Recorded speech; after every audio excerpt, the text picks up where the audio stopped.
Une des objections faites à la table des nations est le fait que plusieurs nations de la liste n'apparaissent dans nos sources historiques actuelles qu'à partir du premier millénaire avant Jésus-Christ, ce qui a conduit certains exégètes critiques à dater la table des nations du 8e siècle avant Jésus-Christ au plus tôt.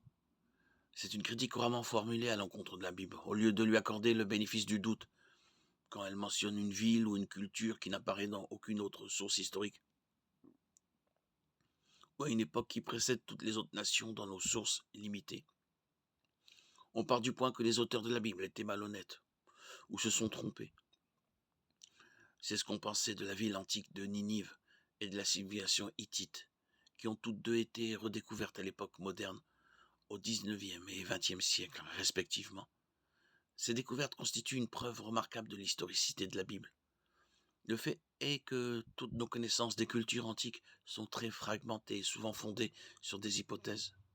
Cela n'a donc pas de sens d'affirmer que la Table des Nations a été écrite si tardivement, uniquement parce qu'elle mentionne des nations qui ne figurent nulle part ailleurs dans les sources historiques plus tardives. Une dernière objection est que Nimrod est décrit comme un fils de Couche, Genèse 10:8, le fondateur présumé de la Nubie au sud de l'Égypte, alors qu'il a fondé plusieurs villes en Mésopotamie sans aucune trace d'une origine nubienne. Genèse 10:8-12. Cela veut-il dire, comme l'affirment certains critiques, que la Table des Nations se trompe forcément, soit concernant la généalogie de Nimrod, concernant son rôle dans l'établissement de ces villes mésopotamiennes?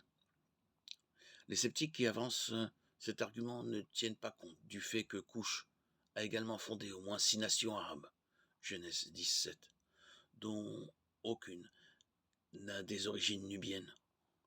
La Nubie a développé sa propre identité culturelle sur plusieurs générations. Nimrod était le fils direct de Couche, et il n'y a aucune raison de s'attendre à ce que les villes qu'il a fondées ne comportent des traces d'une origine nubienne. La Table des Nations présente la vision ethnologique biblique. Toutes les nations descendent de Noé par ses 3 fils, Sem, Cham et Japhet.